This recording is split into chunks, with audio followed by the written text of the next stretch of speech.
로마서 1장. 이 복음은 하나님이 선지자들을 통하여 성경에 미리 약속하신 그의 아들에 관한 것으로 그가 육신으로는 다윗의 혈통에서 나셨으나 성결의 영으로 죽은 자들 가운데서 부활하시어 능력으로 하나님의 아들로 인정되셨으니 곧 예수 그리스도 우리 주님이시라. 아멘. 지난주에 우리가 이 예수 그리스도의 뜻이 뭐냐, 그리스도라는 의미가 뭐냐, 이런 부분을 좀 살펴봤습니다. 예수가 그리스도다라고 하는 것은 예수가 하나님이 사람 되신 분이다. 하나님이 사람 되실 때에 하나님의 아들이라는 타이틀을 받으신 분이다. 그리고 이 하나님이 사람 되셨다라고 하는 것은 다윗의 뿌리이신 이분이 다윗의 자손 되신 것이다. 그게 그리스도라는 의미라고 그랬습니다. 그래서 예수 그리스도 그러면 예수가 전능자 하나님이신데 이분이 사람 되신 분이다. 이 얘기예요. 이게 그리스도라는 의미라고 했습니다. 그렇죠? 그런데 이제 우리가 성경을 읽어보니까 이 하나님이 사람이 돼서 이 땅에 오시기까지 우리 인간의 시간으로 그 4,000년이라는 시간이 걸렸습니다. 근데 이 4,000년의 시간이 필요했던 것 중에 하나가 하나님이 사람이 돼서 이 땅에 오실 때에 어떤 특정한 사람들의 혈통을 따라서 오신 겁니다. 안 꺼지네. 하나님이 사람이 돼서 이 땅에 오실 때에 하나님께서 어떤 그 특정한 혈통, 사람들을 이렇게 따라서 그 라인에 이제 오시게 되었는데, 이제 우리가 창세기에 이렇게 나오는 그런 인물들을 이렇게 쭉 여러분들이 살펴보면, 이제 아담은 뭐 어쩔 수 없이 첫 번째 사람이니까 지금 아담의 그 자손들이 이제 번성을 하기 시작을 하면서 하나님께서 이 셋이라고 하는 사람을 택하신 겁니다. 셋을 택하시고 그 다음에 또 셋이 여러 아들들을 낳았겠지만 또 그 중에 하나님께서 에노스라고 하는 또 아들을 택하신 거예요. 그리고 또 에노스도 여러 명의 자손들을 뒀겠지만 또 게난, 또 마할랄렛, 야렛, 에녹, 무드셀라, 라멕, 노아 이런 사람들을 통해서 그 라인에 그 혈통을 따라서 이 땅에 오시기로 이제 작정을 하신 겁니다. 계획을 하신 겁니다. 자, 그런데 이 아담부터 노아까지 이르기까지 걸린 시간이 1000년이에요. 1000년. 그러니까 노아가 아담이 창조된 이후 몇 년에 출생을 했나 계산을 해보면 1056년에 출생을 한 겁니다. 1056년.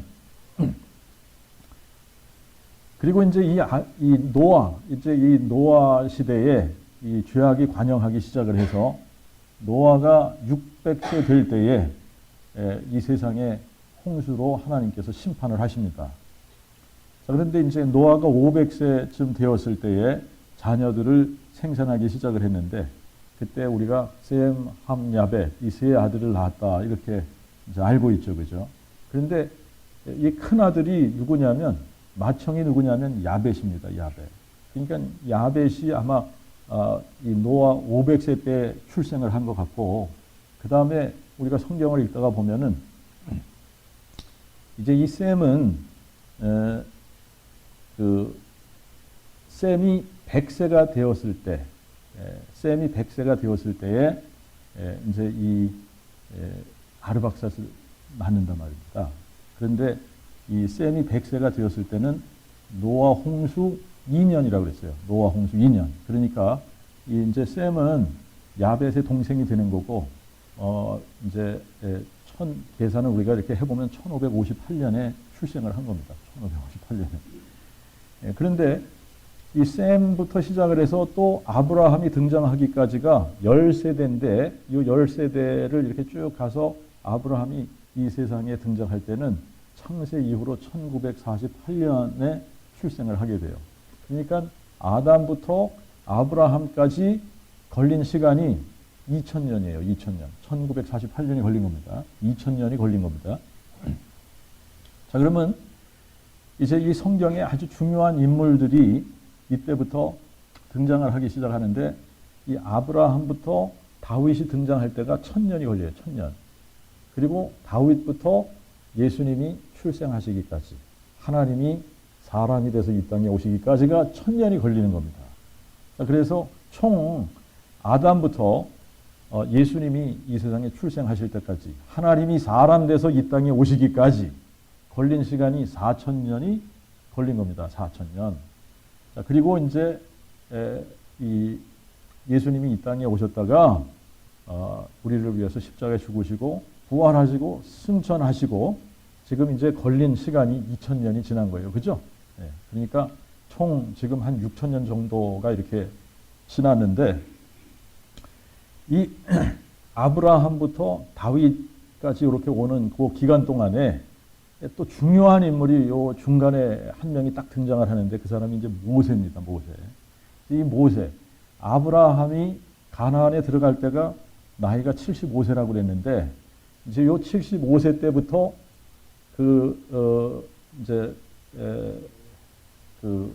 sojourner, 그러니까 나그네 생활이죠. 나그네 생활 하기 시작을 해서 이 아브라함의 자손들이 등장을 하죠. 이삭이 등장을 하고 또 야곱이 등장을 하고, 야곱이 자손들을 낳아서 이제 이 요셉이 애굽으로 가서 원래는 이제 노예로 팔려갔지만 거기서 이제 총리가 되지 않습니까?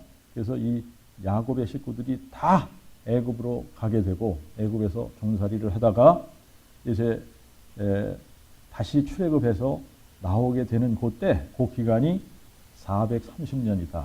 430년. 그러니까 아브라함부터 모세까지를 계산을 해보면 약 500년이 되는 겁니다. 그러니까 한 아브라함부터 모세까지 500년, 모세부터 다윗까지가 한 500년, 이런 식으로 여러분들이 생각을 하시면 돼요. 근데 이제 이 모세가 왜 중요하냐면, 지금 아담 이후에 모세가 등장할 때까지 계속 하나님의 약속이 구전으로 전해져 오다가, 이 모세가 등장을 하면서부터 하나님께서 모세를 통해서 뭘 하기 시작을 하냐면, 하나님의 약속들을 문서로 남기기 시작을 하시는 거예요. 그래서 이 하나님의 약속이 문서화되어지고, 하나님의 이런 약속들과 하나님께서 행하시려고 하는 일들이 글로 남겨지면서, 이 글들이 또 사람들이 손으로 일일이 카피해가지고 그 필사본들이 생겨지게 되고, 근데 이런 필사본들을 모아가지고 비교를 해보면 99% 정도가 일치하는 거예요. 그러니까 에러가 거의 없다고 봐도 되는 거죠. 약간의 뭐 이렇게 이제 점을 뭐 미스한다든지 찍는다든지 한 글자를 빼놓는다든지 뭐 이런 식으로 오류가 있긴 하지만 거의 이런 필사본들이 정확하다라고 하는 겁니다. 자, 이렇게 하나님의 약속, 하나님께서 어떤 일을 계획하시고 행하시겠다라고 하시는 그런 약속들이 이제 3500년 전부터 모세를 통해서 글로 남겨지기 시작을 했고, 그때부터 하나님은 이런 선지자들을 동원을 해서 하나님께서 행하시고자 하는 그 일들을 문서화한 겁니다. 글로 남긴 거예요. 그래서 우리에게 이 문서로 된 하나님의 약속들을 우리에게 주신 것이 성경입니다. 그죠? 근데 이 성경이 얼마나 대단하고 위대한 건지를 우리가 알지 못하면 이 성경을 계속해서 우리가 과소평가하게끔 되어져 있습니다. 우리가 모르면 그렇게 돼요. 복음을 모르면 복음을 과소평가하듯이 성경을 우리가 잘 모르면 성경을 과소평가한단 말이에요.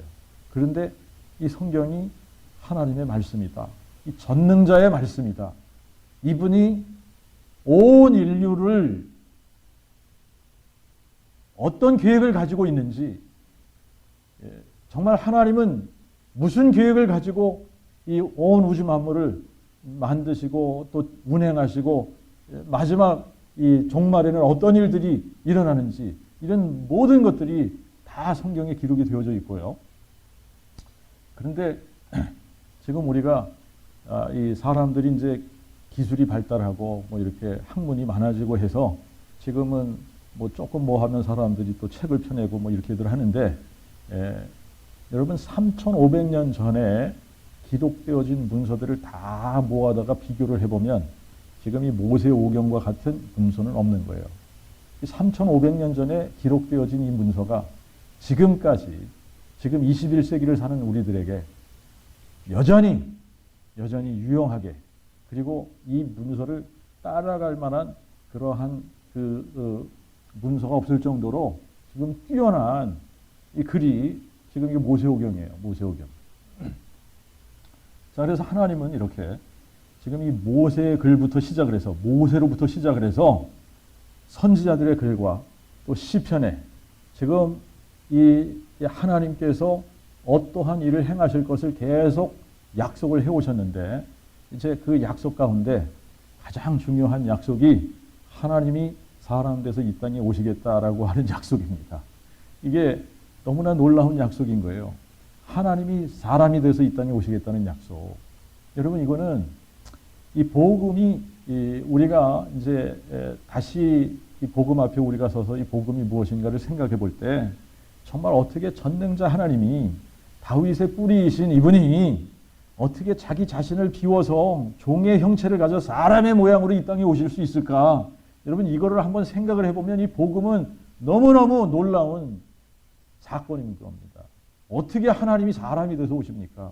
어떻게 창조주 하나님이 피조물의 자손으로 오시냐 말이에요. 이게 놀라운 겁니다. 그런데 하나님께서 이제 이 모세를 동원해서, 모세 때부터 시작해서 이제 이 글로 하나님의 약속들을 남기기 시작을 하면서, 우리가 이제 이 성경을 읽다 보니까 이 성경 전체가 다 누구에 관한 기록이냐면 그리스도에 관한 기록이다. 그러니까 하나님께서 사람 돼서 이 땅에 오신 그분에 관한 기록이라는 거예요. 요한복음 5장 39절에 그렇게 나와 있잖아요. 너희가 성경에서 영생을 얻는 줄 알고 성경을 상고하거니와 이 성경이 곧 내게 대하여 기록한 것이다. 그리스도에 관한 기록이라는 거예요. 성경 창세기부터 계시록까지. 그래서 계시록 22장 16절에는 나 예수는 다윗의 뿌리요 자손이니 그러잖아요. 그죠? 그러니까 정말 이 성경 전체가 뭐에 관한 얘기냐면 다윗의 뿌리이신 이분이 다윗의 자손 되신 이 사건, 이게 얼마나 놀라운 사건인지, 그리고 그분이 우리를 위해서 어떤 일을 행해 주셨는지, 이게 이제 바울의 표현으로 하면 측량할 수 없이 풍요로운 이 그리스도의 복음이에요. 이게 너무너무 놀랍고 위대하고 영광스러운 겁니다. 이거를 어떻게 측량이 안 돼요. 측량이 안 돼. 측량이 안 돼. 그게 하나님의 복음이에요. 그게 그리스도의 복음이에요. 자, 그런데 이제 이 하나님께서 이제 문서화 하신 것도 굉장히 중요합니다. 왜냐하면 그전에는 다 구전으로 약속을 해주셨는데 그 구전으로 내려오던 그 약속들이 기록이 되어지기 시작을 했단 말입니다.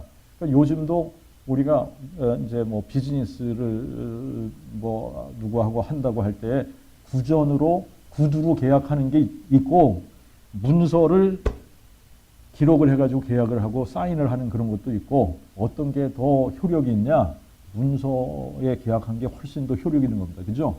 그러니까 하나님이 정말 이렇게 문서로 하나님의 약속을 남기셨다라고 하는 것은 이 약속이 하나라도 지켜지지 않으면 이 하나님의 전지전능하심이 이게 이제 안 되는 거예요. 그죠? 이 하나님을 이 100가지 약속을 했는데 100가지 약속 중에 하나가 빠졌다. 하나가 잘 안 이루어졌다.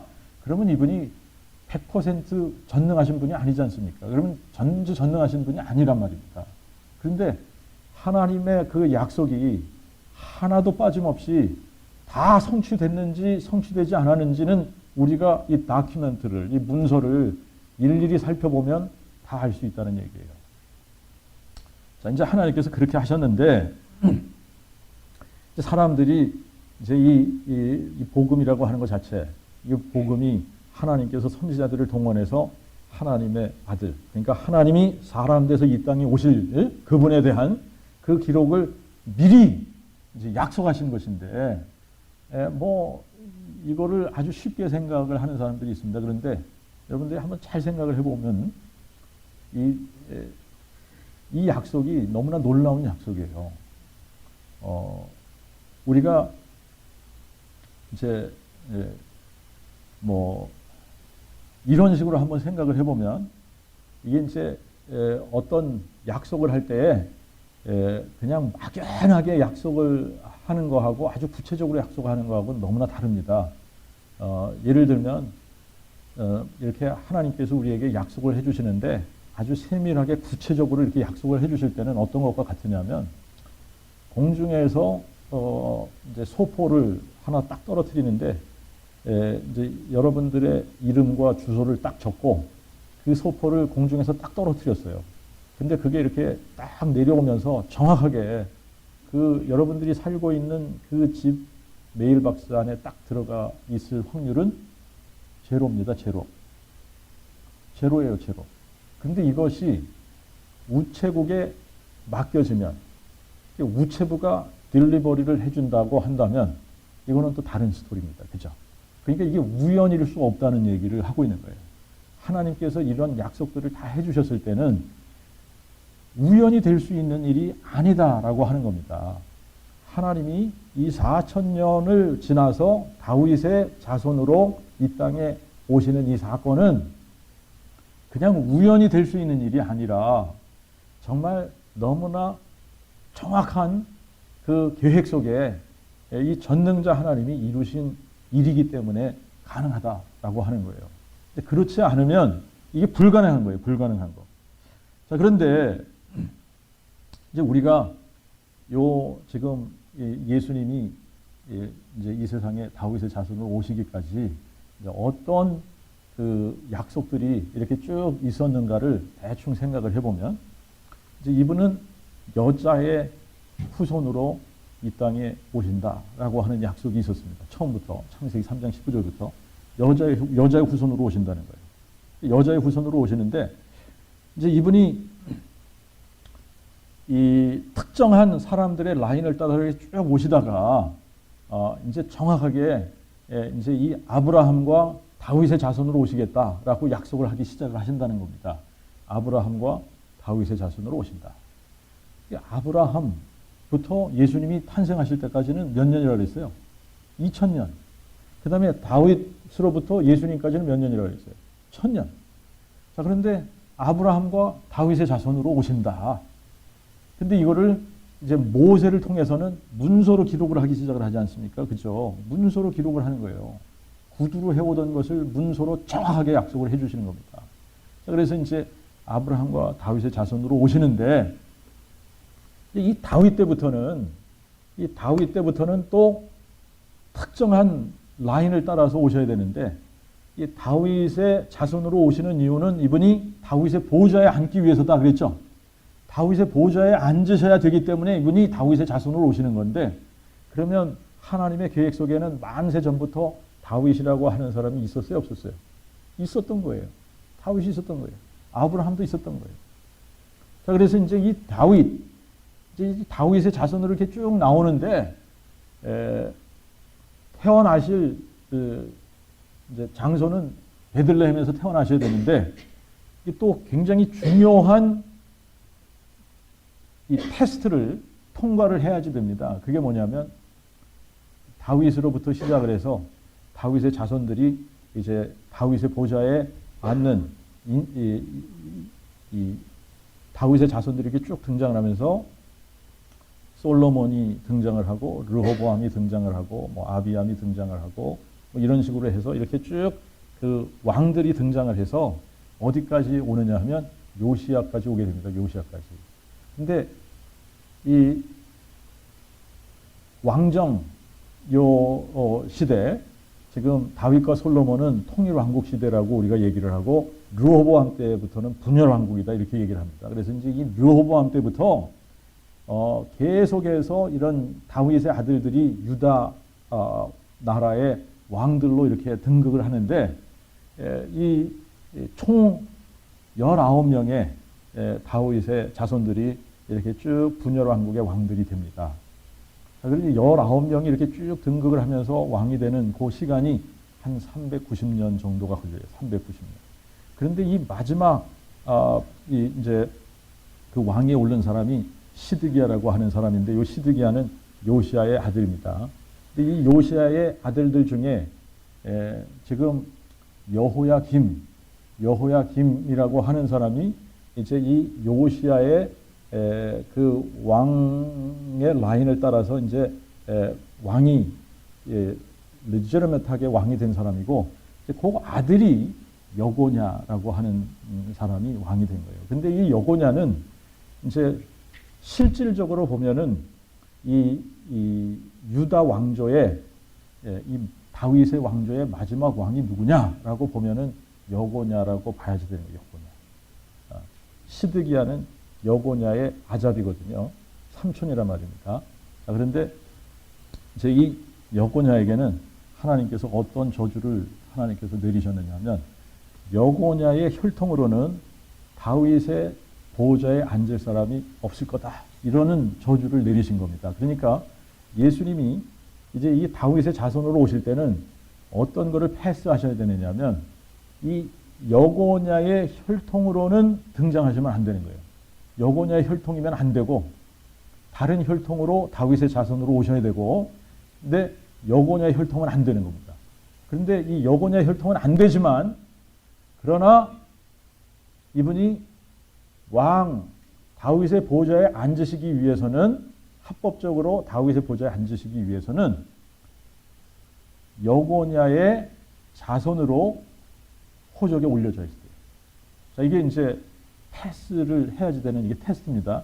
그런데 요거까지도 확률적으로 우연히 일어날 확률은 없다라고 하는 거예요. 하나님께서 다 모든 것을 계획했기 때문에 정확하게 이 여고냐의 저주를 싹 피해서 여고냐의 자손, 직계 자손인 요셉과 그 다음에 이 나단, 솔로몬의 형제인 나단의 혈통에서 등장한 마리아가 정혼을 할 때, 이미 마리아는 성령으로 잉태된 상태에서 요셉과 정혼을 해서 예수님이 등장을 하셨을 때, 이 세상에 탄생을 하셨을 때는 요셉의 아들로 호적에 어떻게 되어야 되죠? 올려져야 되는 거예요. 그러니까 합법적으로 예수님이 정확하게 이제 여고냐의 그 저주를 피해서 여고냐의 아들로 합법적으로 다윗의 보좌에 앉으실 수 있는 분으로 태어나셨지만, 실질적으로는 다윗의 혈통이라는 것이 나단, 솔로몬의 형제인 나단의 혈통을 통해서 마리아를 통해서 다윗의 혈통이 된 거다라고 하는 겁니다. 이러한 약속들을 정확하게 이룰 수 있는 확률이라고 하는 것은, 이 찬스라고 하는 것은 제로입니다. 제로. 이거 우연히 일어날 수 있는 일이 아니다라고 하는 거예요. 그러면 정확하게 전능자 하나님이 이런 모든 것을 오케스트레이트해서 다 이루셨다라고 하는 겁니다. 근데 예수님께서 이제 이 땅에 오신 이유가 뭐냐면, 우리의 죄의 문제를 해결하러 오시고 우리를 이 죄의 권세에서 자유케 하려고 오셨는데, 이제 그렇게 하시기 위해서는 이분이 특별한 죽음을 죽으셨어야 돼요. 그러니까 이분이 희생의 죽음을 죽으시는 겁니다. 우리를 위한 sacrifice, 우리를 위한 속죄 제물로 속죄 제사를 드리러 오신 분인데, 이것도 너무나 성경에 보면 정확한 기록이 되어져 있다라고 하는 겁니다. 이분이 예루살렘에 입성할 때는 나귀 새끼를 타고 입성하도록 되어져 있고, 또 이분이 성전에 들어가셔야 되기 때문에 예루살렘에 성전이 있을 때 오셔야 되는 거고, 또 이분이 가르치실 때는 비유를 풀어서 가르치시도록 되어져 있고, 또 이분이 많은 기적을 행하도록 되어져 있고, 이분이 이유 없이 미움을 받도록 되어져 있고, 동족들에게 버림을 받도록 예언이 되어져 있고, 또 친구에게 배반을 당하는데 은 30에 팔리도록 되어져 있단 말입니다. 근데 이것들을 정확하게 다 우연히 이룰 수 있는 확률은 제로예요, 제로. 그러니까 이거는 정확하게 전능자 하나님이 올케스트레이트해서 모든 것을 다 이루어지도록 하신 건데, 근데 이분이 또 죽으실 때는 얼마나 이 많은 수모를 당하십니까? 여러분, 전능자 하나님인데 이분이 피조물로부터 뺨을 맞으셔야 되고 침뱉음을 당해야지 되고 채찍질을 맞으셔야 되고 가시 면류관을 쓰고 피를 흘리셔야지 되고 또 손과 발이 찔리셔야지 되고, 여러분 이게 이런 것들을 미리 성경에 다 약속을 하고 오셨다라고 하는 겁니다. 자, 그런데 가장 중요한 약속이 뭐예요? 이분이 죽은 자 가운데 사흘 만에 부활하신다. 다시 살아나신다라고 하는 약속이에요. 이분이 죽은 자 가운데서 다시 살아나신다라고 하는 약속입니다. 자, 그러니까 앞에 약속했던 모든 것들이 다 이루어진다고 할지라도, 그것이 다 성취된다고 할지라도 마지막에 죽은 자 가운데서 사흘 만에 부활하신다라고 하는 이 약속이 안 이루어졌다. 이것이 성취가 안 됐다. 그러면 어떻게 되는 거죠? 예수가 전능자 하나님이 될 수 있다 없다? 없는 거예요. 전능자 하나님이 될 수 없는 겁니다. 그래서 여러분 이게 중요한 거예요. 가장 중요한 예수를 그리스도, 예수를 전능자 하나님인데 사람 되신 분, 예수를 다윗의 뿌리인데 다윗의 자손 되신 분으로 알아볼 수 있는 유일한 표적과 증거가 뭐냐? 죽은 자 가운데서 사흘 만에 부활하시는 사건이다라고 하는 겁니다. 여러분 이 사건, 이 부활 사건, 죽은 자 가운데서 다시 살아나는 이 사건이 결정적으로 예수를 우리가 전능자 하나님이라고 알아볼 수 있는 사건이다라고 하는 겁니다. 자, 그러니까 이제 이 부활 사건이 없으면 복음이 안 되는 거예요. 근데 이 부활 사건이 딱 성취되는 이것을 보면은 모든 것이 다 이루어졌다라고 하는 것을 알 수 있는 거 아닙니까? 그죠? 그러니까 이 부활, 여러분 우리가 예수를 정확하게 전능자 하나님으로 알아볼 수 있는 방법은 뭘 통해서 알아볼 수 있다? 부활을 통해서 알아볼 수 있다. 이게 부활이 아니면 안 된다는 거예요. 부활이 아니면 예수를 하나님의 아들로 인정할 방법이 없다라고 하는 겁니다. 자, 그런데 예수님께서 부활하시고 이제 또 뭐 부활하시기 전부터 예수님께서 다시 오신다라고 하는 이 약속은 이제 이 구약 때부터 계속 약속이 된 겁니다. 그러니까 예수님이 두 번 오셔야 되는 거죠. 전능자 하나님이 이 세상에 두 번 오셔야 되는 거예요. 이제 사람으로 처음에 한 아기로 한 아들로 오셔야 되는 거고, 그 다음에는 만왕의 왕으로 오시는 거고, 처음에는 속죄의 제물로 오시는 거고, 두 번째는 유다 지파의 사자, 만왕의 왕, 만유의 주로 오시는 거고, 심판의 주로 오시는 거고. 그래서 이제 이 메시아가 두 번 오시게 되어져 있는데, 마지막 때에 대해서 이제 예수님께서 우리에게 이 사인들을 여러 가지를 주셨죠. 이게 이제 정확하게 이 사인들이 맞아야 되는데, 마지막 때가 되면 될수록 어떤 사람들이 일어날 수밖에 없느냐 하면 거짓 그리스도들이 일어날 수밖에 없다라고 하는 거예요. 그래서 마태복음 24장에 가서 보면 마태복음 24장에 이 마지막 때에 일어날 사인과 징조가 무엇입니까? 라고 예수님께 이제 제자들이 여쭤봤을 때에 예수님께서 사인들을 어떤 징조가 있을 건지를 쭉 말씀을 하시면서 이제 이 영적인 세계 속에 굉장히 혼란함이 있을 것을 말씀을 하셨습니다. 그래서 이제 이거는 이제 이게 반복을 한 부분인데 24장 11절에 보면은 뭐라 그랬냐면 거짓 선지자가 많이 일어나 많은 사람을 미혹해 하겠으며 그랬어요. 거짓 선지자가 조금 일어나는 게 아니라 거짓 선지자가 어떻게 얼마나 된다는 거예요. 이게 많다. 거짓 선지자가 많이 일어난다. 그래서 많은 사람을 미혹해 하겠다. 그 다음에 24절을 보면 또 뭐라고 이제 말씀을 하느냐면 거짓 그리스도들과, 여기는 거짓 선지자들만 등장을 하는 게 아니에요.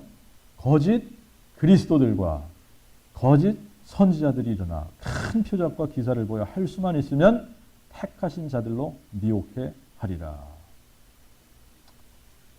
자, 이제 거짓 그리스도라고 하는 것은 그리스도가 아닌데 자기가 그리스도다라고 하는 거 아닙니까? 자, 그러니까 여러분들 이게 그리스도에 대한 데피니션이 굉장히 중요한 거예요. 그리스도라는 말의 뜻이 뭐라 그랬습니까? 하나님이 사람 되신 분이다. 내가 그리스도다 그러면 내가 하나님인데 사람 된 존재다라고 하는 거 아닙니까? 나 하나님이야 그 얘기를 하고 있는 거예요. 나는 사람인 동시에 하나님이야 이 얘기를 하고 있는 겁니다.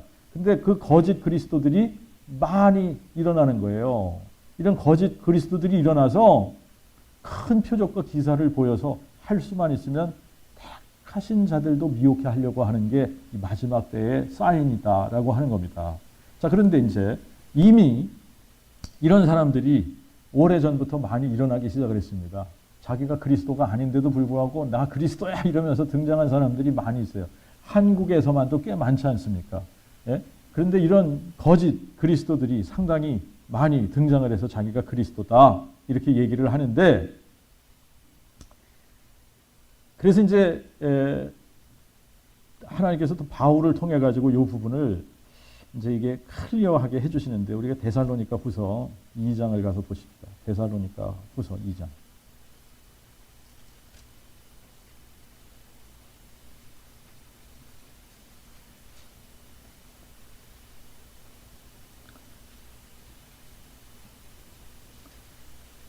제가 1절부터 읽겠습니다. 형제들아, 우리가 이제 너희에게 구하는 것은 우리 주 예수 그리스도의 강림과 우리가 그 앞에 모임에 관하여 혹 영으로나 혹 말로나 혹 우리에게서라고 하는 편지로나 그리스도의 날이 이른다고 너희가 동심하거나 두려워하거나 하지 아니할 그것이라. 무엇으로든지 아무도 너희를 속이지 못하게 하라. 먼저 배교하는 일이 있고, 여기서 배교하는 일은 이제 이미 우리가 이미 이제 뭐 배교했다, 배교하는 일이 일어났다, 이제 이렇게 생각들을 하는데, 여기서 배교하는 일은 정확하게 어떤 사건이냐면 이스라엘이 적그리스도하고 언약을 맺는 이제 그 사건이 일어나야지 되는 겁니다. 그러니까 이제 그 사건이 일어나고 그 죄악의 사람, 곧 멸망의 아들이 나타나기 전에는 그 날이 이르지 아니하리라. 그러니까 누가 먼저 등장을 해야지 되느냐면 적그리스도가 먼저 등장을 해야지 되는데, 지금 적그리스도가 등장을 했냐 안 했냐? 지금 적그리스도가 등장을 해서 이스라엘과 언약을 맺었냐 안 맺었냐? 안 맺었잖아요. 그죠? 그러니까 아직 아닌 거예요. 예? 그런데 이제 이런 부분들을 모르면 여기저기서 내가 그리스도야 그러고 나타나면 진짜 그리스도인가 그러고 따라가는 사람들이 있는 겁니다. 근데 뭘 알아야지 돼요? 먼저 배교하는 일이 일어나고 그 죄악의 사람이 누굽니까? 적그리스도죠. 이 적그리스도, 곧 멸망의 아들이 나타나기 전에는 그 날이 이르지 아니하리니. 그는 대적하는 자라 또 신이라 불리는 것이나 경배를 받는 모든 것 위에 스스로 높여 하나님처럼 그가 하나님의 성전에 앉아 자기를 보여 하나님이라 하느니라. 요게 마태복음 24장 15절에 선지자 다니엘에 말한 바 멸망에 가증한 것이 거룩한 곳에 선, 바로 그것을 얘기하는 거예요. 지금 이제 그 사건이에요. 그러니까 우리가 이제 성경을 우리가 이렇게 알게 되면은 정확하게 이런 사건이 일어나기 전에는 그리스도가 강림하시지 않는 겁니다. 그렇죠? 그러니까 그리스도가 여기 있다, 그리스도가 저기 있다, 그래도 따라가지 말라는 거예요. 내가 너희와 함께 있을 때에 이 일을 너에게 말한 것을 기억지 못하느냐? 그로하여금 자기 때에 나타나게 하려 하여 막는 것을 지금도 너희가 안 하니. 이놈은 빨리 나타나려고 하는 겁니다. 그죠? 이놈은 빨리 나타나려고 하는데 그것도 나타날 때가 있는 거잖아요. 하나님께서 정해놓으신 때가 있기 때문에 그 때에, 자기 때에 나타나게 하려고 지금도 막는 것이 있다는 겁니다. 이는 불법의 비밀이 이미 활동하나 지금 막는 자가 있어 그가 그 길에서 옮겨질 때까지니 그때에 그 불법자가 나타나리니 주께서 그를 그 입의 기운으로 소멸하시고 강림하여 나타나심으로 멸하시리라. 저 불법자의 임함은 사단의 역사를 따라 모든 능력과 표적과 거짓 기적과 불의의 모든 속임으로 멸망하는 자들에게 임하나니 이는 저희가 진리의 사랑을 받지 아니함으로 구원을 받지 못함이니라. 이로 인하여 하나님이 속임의 역사를 그들에게 보내사 그들로 거짓말을 믿게 하시면 진리를 믿지 않고 오히려 불의를 좋아하는 모든 자로 심판을 받게 하려 하심입니다. 여러분 이게 참 그렇잖아요. 성경은 정확한 증거를 제시하고 우리에게 믿으라고 하는 거 아닙니까? 이렇게 증거, 확실하고 너무나도 정확한 증거들을 우리에게 제시를 하고 그 증거를 가지고 믿어라 라고 하는 건데 이거는 안 믿어요. 성경은 안 믿어. 증거가 확실하게 있는데도 불구하고 성경은 안 믿어요. 그런데 허접한 인생이 와서 내가 그리스도야 그러고 엉뚱한 얘기를 해대면 사람들이 그거를 쫓아간단 말입니다. 그래서 이렇게 진리를 믿지 않고 오히려 불의를 좋아하는 사람들을 심판하시기 위해서 이런 거짓 그리스도들과 선지자들이 나오는 거예요. 자, 우리 디모데후서 4장 한번 가서 디모데후서 4장.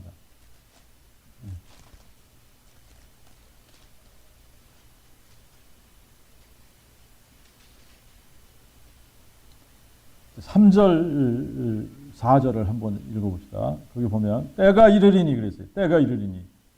사람들이 바른 교리를 받지 아니하고 자기의 사역을 쫓아 가려운 길을 즐겁게 할 스승을 많이 두고 또 그들이 진리에서 귀를 돌이켜 허탄한 이야기를 쫓으리라. 여러분 여기 진리가 뭡니까? 진리는 하나님의 말씀이고 성경이고 진리는 복음을 얘기하는 거예요. 근데 이 사람들이 뭘 싫어해요? 뭐 어디에서부터 돌이켜요? 진리, 성경에서부터 돌이키고 복음에서부터 돌이키고 그래서 진리를 얘기해 주면 싫어하는 겁니다. 진리를 얘기해 주면 싫어하는 거예요. 그런데 자기 나름대로 자기가 좋아하는 것이 있어. 그거를 쫓아가는 거예요. 자, 어디를 보시냐면 이사야 30장을 한번 보십시오. 이사야 30장. 이사야 30장. 10절과 11절 한번 보십시오.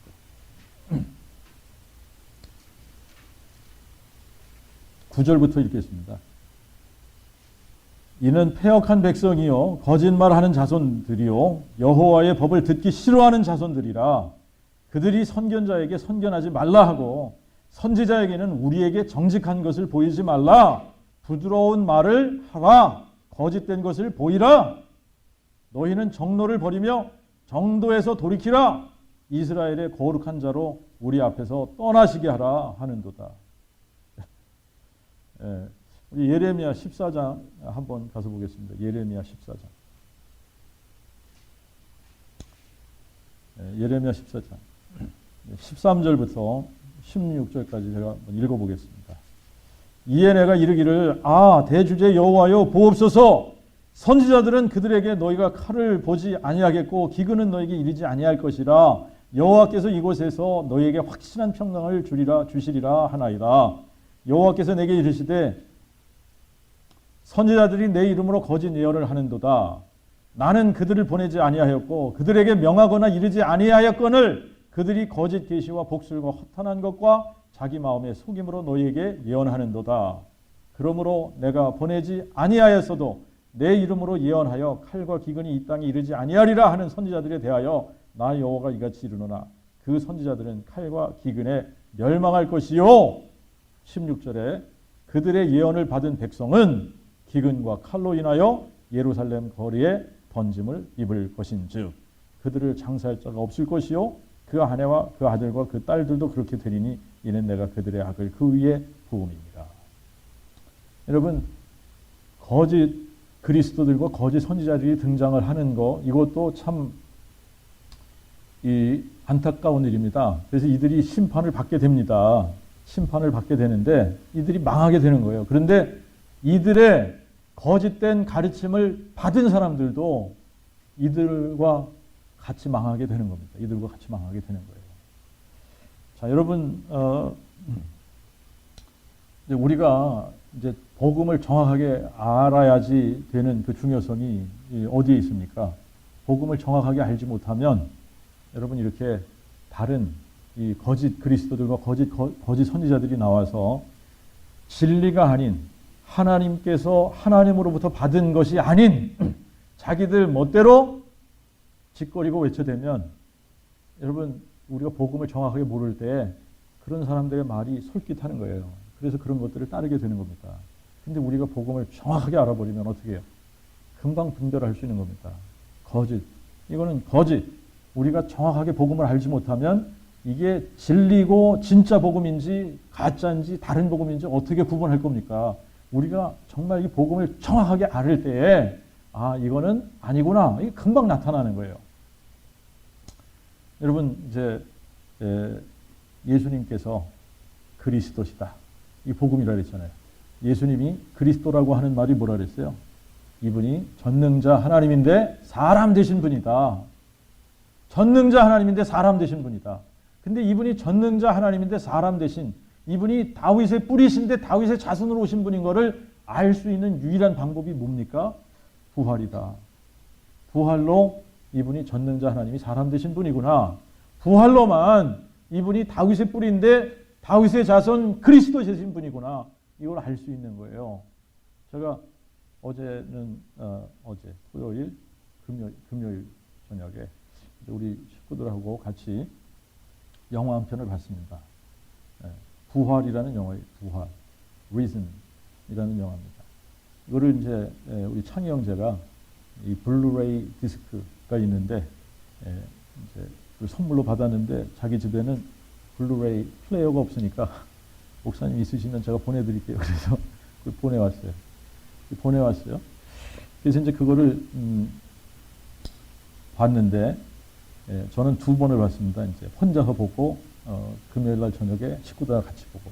근데 참 잘 됐어요. 여러분들도 이게 기회가 되면 한번 인터넷으로 보시던가 뭐 이제 디스크를 이런 거는 우리가 좀 사서 봐줘야 될 필요성이 있다 싶습니다. 그 사람들도 이런 영화를 만들어 놓고 좀 이렇게 프로핏이 많이 생겨야 또 이런 영화를 또 만들 거 아닙니까? 그죠? 참 좋았는데, 제가 뭐 그 Passion of Christ 그것도 보고, The Son of God 그것도 보고 봤는데, 제일 마음에 들어요, 이게. Reason, 부활이라고 하는 이 영화. 여기 이제 제가 간단하게 이 부분, 이제 영화의 내용을 간단하게, 이제 간략하게 여러분들에게 설명을 해드리면, 로마 군대, 밀리터리 트리뷴 중에 클레비우스라고 하는 요 트리뷴이 자기의 이제 이 전혀 로마 사람으로서 이 하나님의 약속도 믿지 않고 불신자의 입장이죠, 그죠? 이게 이제 그 다신론자의 입장에서 그 이제 이 사건, 예수님이 십자가에 죽으시는 요 사건과 맞물려서 자기가 이 예루살렘에 이렇게 딱 도착을 해서 지금 요 패스오버 기간을 끼고 예수님이 십자가에 죽으신 요 사건을 이제 어떻게 이제 맞게 되는 거죠.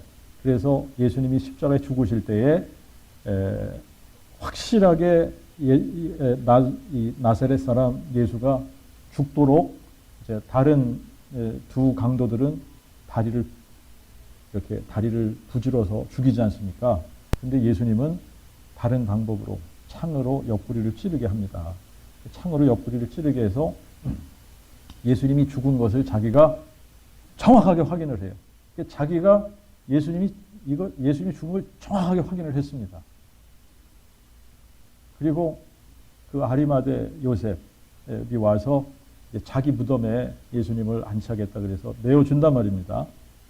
그런데 이제 이 사내들인 공회원들이 찾아오죠. 찾아와서 이 사람이 살아있을 때에 죽은 지 사흘 만에 다시 살아난다고 그렇게 이제 약속을 했기 때문에 우리가 이 사람의 무덤을 돌로 봉하고 그리고 군사들을 이렇게 세워서 이 무덤을 지켜야지 된다. 근데 이제 약간 성경하고 이제 조금 다른 부분이 있습니다만 이제 극으로 만들어야 되니까 조금 재미있게 한 거죠, 그렇죠? 여기를 이제 이 로마 그 출입인의 실로 이렇게 인을 받고 아주 튼튼하게 이 밧줄로 이거를 움직이지 못하도록 다 봉합니다. 다 봉하고 군사들을 거기다가 딱 배치시켜서 여기를 지키게 해요. 지키게 하는데 무슨 일이 일어났습니까? 시체가 없어졌어요. 자, 이 부활에 대해서 이런 부분까지 우리가 이제 생각을 해보지 못한 부분입니다만, 여러분, 시체가 없어졌다. 예수님이 부활하셨다는 소문이 돌기 시작을 한다. 그러면 메시아, 이분이 메시아다라고 하는 것이 사람들에게 막 알려지기 시작을 하면 이 예루살렘, 이 유대 지방이 완전히 지금 이 로마를 향해서 반역할 이런 상황이 이루어질 수 있다라고 볼 수 있는 거예요. 그러니까 로마 군사들 입장에서는, 로마 총독 입장에서는 여기서 반역이 일어나면 안 되지 않습니까? 그러니까 어떻게 이거를 진압을 해야 되니까 시체를 빨리 찾아야 된다라고 하는 거죠. 빨리 이 시체를 찾아와라. 다 조사해가지고 다 무덤을 뒤져서라도 이 시체를 찾아와라.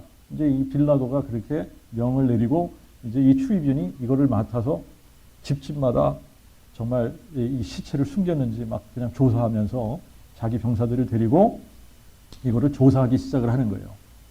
이 사람은 예수가 자기 눈앞에서 완전히 죽은 것을 본 사람입니다. 그죠? 그러니까 정말 이게 무덤이 굴러가고 밧줄이 끊어지고 한 이런 부분들을 보면서 이게 굉장히 의아한 겁니다. 이 제자들이 밤에 와서 몰래 밧줄을 끊고 인봉한 것을 다 이렇게 풀어서 바위를 굴러내고 예수의 시체를 가져갈 거다라고는 믿지 않는 거예요. 그런데 그거를 안 믿자니 다른 방법이 없는 거예요. 죽은 시체가 어디 가냐 이거죠.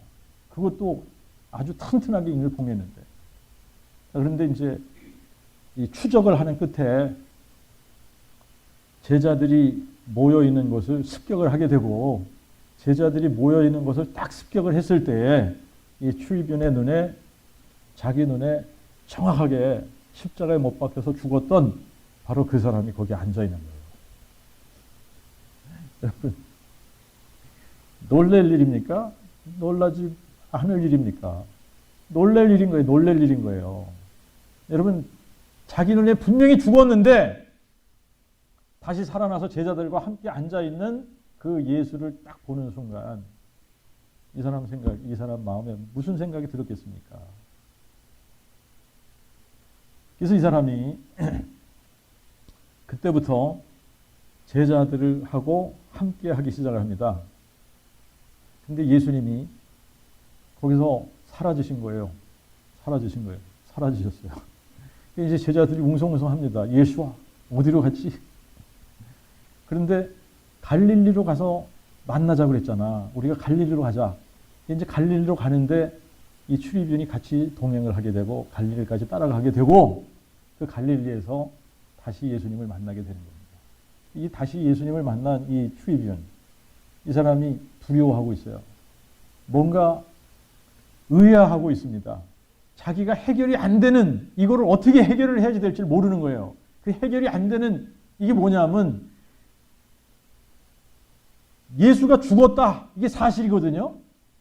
예수가 정말 십자가 위에서 죽은 것이 정확하게 자기 눈앞에 보여졌고 자기가 확인을 했는데 예수가 죽은 것이 사실이다. 이게 사실이에요. 그런데 그 죽은 예수가 살아났다. 이것도 사실인 거예요. 근데 죽은 사람이 어떻게 살아나냐? 이게 reconcile이 안 되는 겁니다. 해결이 안 되는 거예요. 죽은 자가 두 가지 사실. 예수가 죽었다 이것도 사실인데 그 죽은 예수가 다시 살아났다. 이것도 사실인 겁니다. 그 어떻게 살아났냐? 이거를 도저히 이해가 안 되는 거죠. 그죠?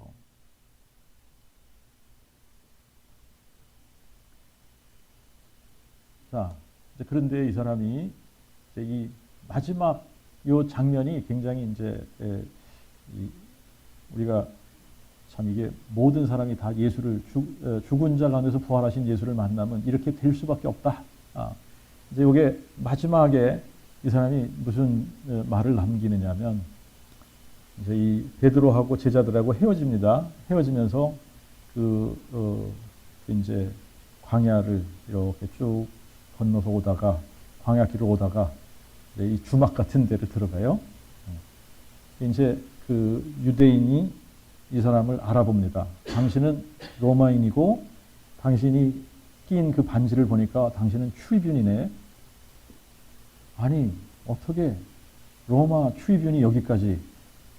근데 이 사람이 자기가 경험했던 것을 쭉 얘기를 해주는 겁니다.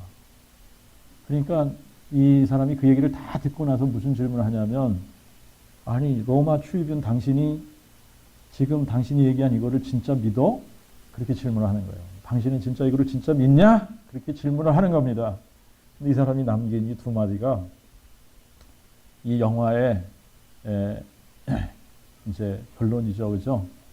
그 사람이 뭐라 그러냐면 I believe and I can never be the same. 나는 이거를 믿고 나는 더 이상 똑같은 사람이 될 수 없어. 그리고 자기의 추위균 반지를 딱 빼서 거기다가 이게 너의 페이먼트야. 그리고 떠나는 거예요. 여러분 로마 추위균으로 명성과 부와 영화를 누릴 수 있는 이 사람이 부활하신 예수님을 만나고 어떻게 변했습니까? 자기는 똑같은 사람이 될 수 없다는 겁니다. 부활하신 예수를 만나고 나서 자기는 똑같은 사람이 될 수 없어. 그래서 뭘 빼서 그 자리에서 버리는 거예요?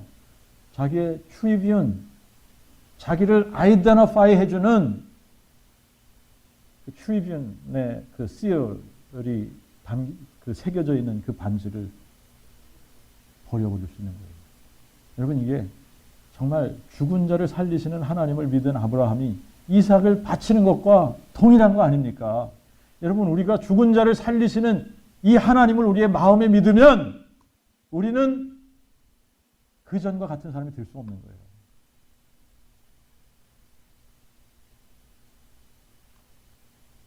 여러분 예수님이 전능자 하나님이라는 이 사실을 우리에게 확증해 주셨습니다. 뭘로 확증해 주셨어요? 부활로 확증을 해 주셨어요. 이게 마음에 믿어지면 정말 예수님이 죽은 자 가운데서 살아나셨다. 이게 마음에 믿어지면 그리고 이분이 전능자 하나님인데 사람 되신 분이다 라고 하는 것이 우리의 마음에 믿어지면 우리는 우리가 가장 중요하게 여기던 것을 그분 앞에 내려놓을 수 있는 거예요. 그리고 그분을 따르는 사람이 되는 겁니다.